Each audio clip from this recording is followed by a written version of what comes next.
Are you moving to Vancouver because everyone's talking about it and don't know if it may actually be a good idea for you? Well, Vancouver has changed a lot over the years, and there are definitely some things people love and some things people are not so fond of. Well, I grew up in Vancouver and have lived here for most of my life, so I'm going to give you the insider scoop, and by the end of this video, it will help you get to know the city more and see if it may be a good fit for you. So make sure to stick around to the end of the video to find out the best benefit Vancouver has to offer. Benefit number one. Well, what I love about Vancouver is the diversity. I love how multicultural the city is and how we are such a welcoming place. We celebrate all diversities and cultures, which makes the city a vibrant and harmonious community. When you walk down the streets, you'll hear a multitude of languages being spoken and encounter people from so many different backgrounds and walks of life. And there's always a festival or event going on. Con number one, what I hate about Vancouver.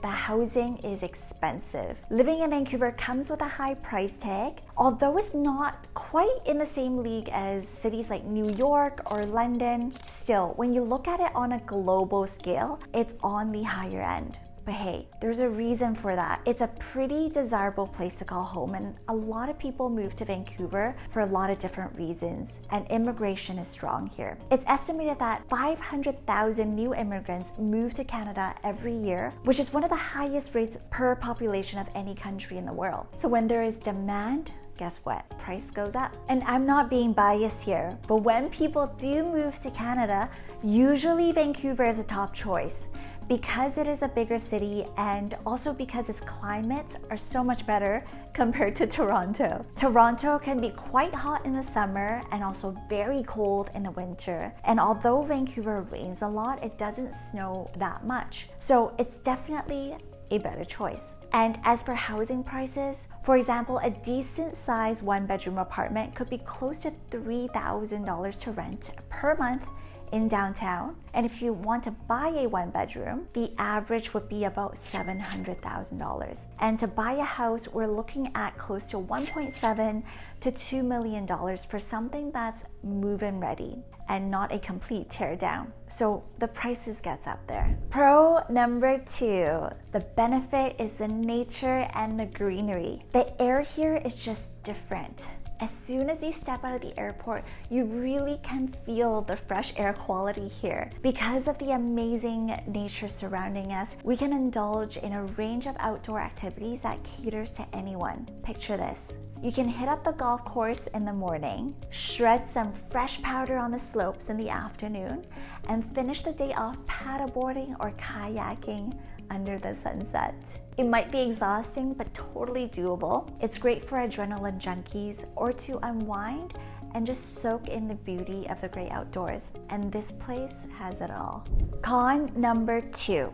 Because I'm a realtor and travel from city to city, and with the growing population here, the infrastructures do not allow for many cars on the road. So what I hate about Vancouver is the traffic. On top of that, the public transportation here is not the best compared to other metropolitan cities like Hong Kong or Japan, where a lot of people rely on public transportation. But instead, a lot of people in Vancouver here have to rely on actually driving, or else it may take them way too long and way too many transfers of buses and SkyTrains to get to and from work. And because property prices are higher now, many residents are finding more value living further away from the city. So that makes travel time longer and more cars on the road. So if you can, avoid rush hour.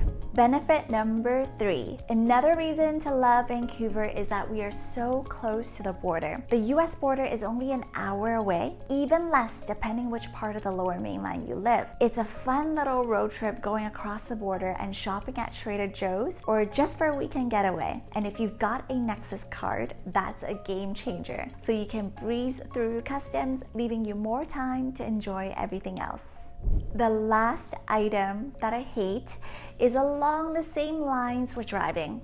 It is that parking in downtown or popular areas can be a pain. On some roads, parking can cost around $8 to $10 per hour. So it might be a better idea for you to just take an Uber or taxi if you have an event or dinner to go to in the city.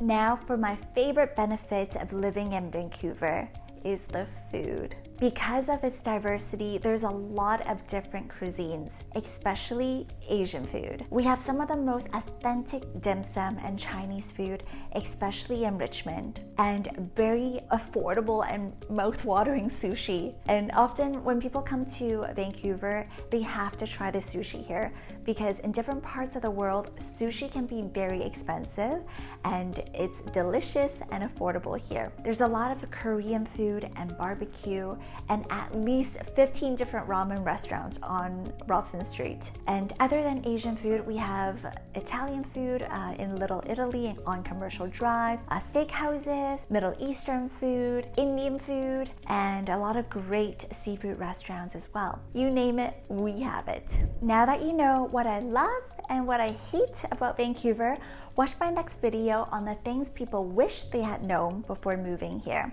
So stay tuned for our next video. If you have any questions about Vancouver and what it is like to actually live here, feel free to send me an email or text. Happy to answer any questions you may have.